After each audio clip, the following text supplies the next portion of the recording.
في السنوات الأخيرة انتشر مصطلح غريب في الوطن العربي، كان معروفا في منطقة المغرب فقط، ولكنه أصبح مبحثا لكل هواة الغرائب والغيبيات. وهذا المصطلح هو وصف زهري. فمن هو الشخص الزهري؟ ولماذا كل هذه الضجة حوله؟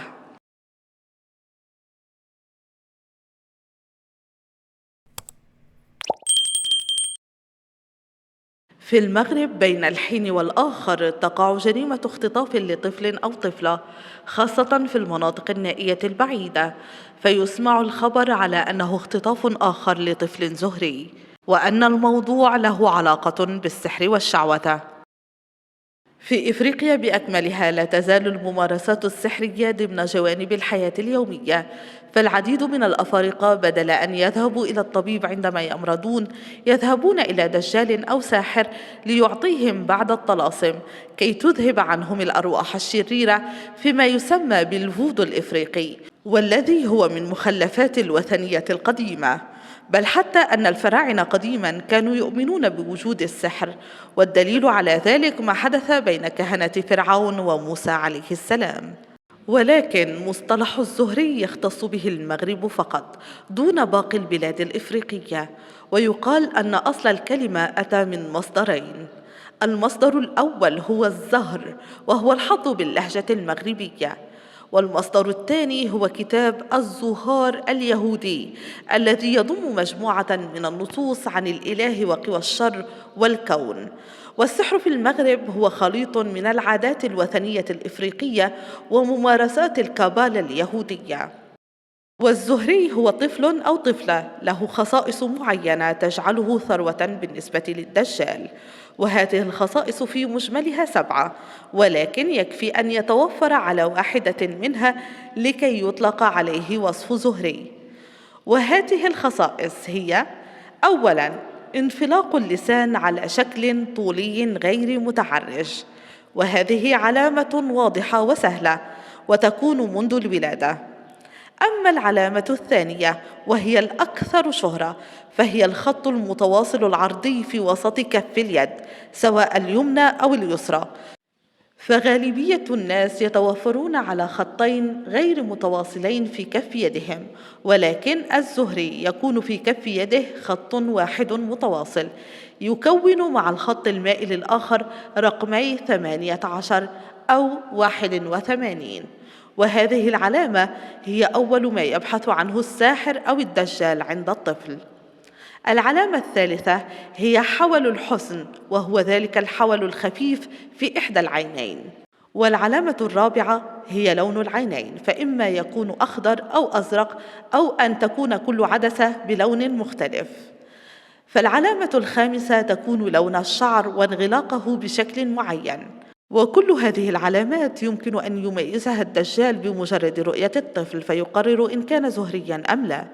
لكن هذه العلامات الظاهرية تجعل من الطفل زهريا من الدرجة الثالثة فقط، وهو جيد للسحرة، ولكنه ليس كالزهري من الدرجة الثانية والأولى، فهذان الأخيران يتميزان بعلامتين إضافيتين، وهما بريق في العينين لا يتعرفه إلا الدارس والعارف بأمور السحر.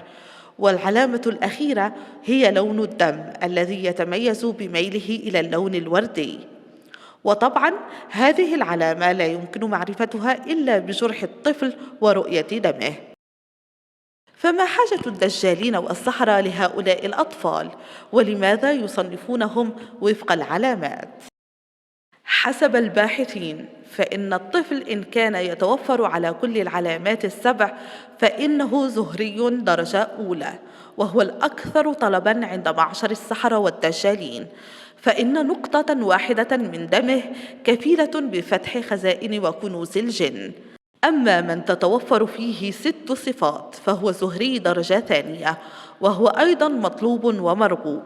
أما من تتوفر فيه فقط الصفات المرئية فهو زهري صنف ثالث، وغالبا لا يكون قربانا كالاثنين الآخرين. أما أسباب استعمال السحرة لهؤلاء الأطفال فهو طبعا الطمع، وللأسف فالكثير من الأطفال يلقون حتفهم كل سنة بسبب الممارسات المشؤومة للدجالين. فهناك اعتقاد أن بعض المقابر أو الكنوز المدفونة في الأرض منذ قديم الزمان تكون محروسة من طرف الجن والشياطين، وأن هذه الأخيرة تحتاج إلى قربان بشري لكي توافق على ترك تلك الكنوز للبشر. ويقال أن الزهري له قدرة على رؤية الجن والحديث معهم، وأن أعينهم تزال عنها الغشاوة عند تلاوة بعض الآيات، فيستطيعون التواصل مع العالم السفلي، وهذا بالتأكيد زعم خاطئ ولا أساس له. وكما تعرفون فإن السحر هو شرك أكبر من كل الكبائر، لذلك فالسحرة لا يتعاملون مع عالم الشياطين إلا بعد ارتكاب المعاصي وتلويث القرآن، فإن اعتقادهم بذبح الأطفال أو بتر بعض أعضائهم خصوصا إن كانوا أطفالا نادري الوجود سيقربهم إلى أوليائهم من الشياطين وسيستطيعون التحصل على الكنوز. للأسف فإن هذه الظاهرة رغم جهود السلطات المغربية ما زالت قائمة إلى حدود الساعة، خصوصا في الضواحي والجبال التي يكثر بها هؤلاء السحرة، فيختطفون أطفالا صغارا من عائلاتهم سواء بأخذهم إلى أماكن تلك الكنوز فقط وإرجاعهم، أو بإراقة القليل من الدماء حول تلك المنطقة. لكن في بعض الأحيان يتعدى الأمر مجرد بعض الجروح الطفيفة إلى ذبح الطفل وإعطائه كقربان بشري.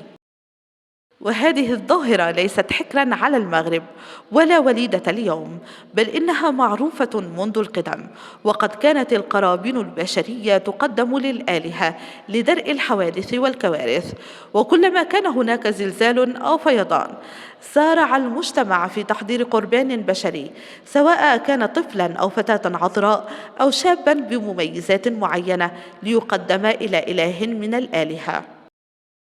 هذه الممارسات وهذه القرابين قد أبيدت لله الفضل بفضل الإسلام، فلا إله إلا الله وحده لا شريك له.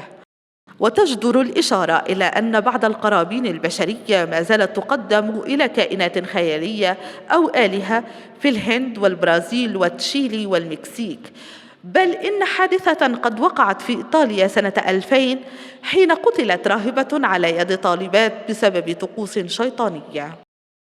يجرم القانون المغربي كل ممارسات السحر ومخلفاته، كما أن الإسلام لا يعترف بوجود أشخاص زهريين مختلفين عن باقي البشر، لكن هذه الظاهرة لربما كانت من مخلفات سحر الكابالا اليهودي، خصوصا أن اليهود كانوا يتواجدون في المناطق التي تنتشر فيها ظاهرة خطف الزهريين. فما رأيكم أعزائي؟ هل تظنون أن الأمر مجرد خرافة، أو هل فعلا هناك أشخاص زهريين يختلفون عن باقي البشر؟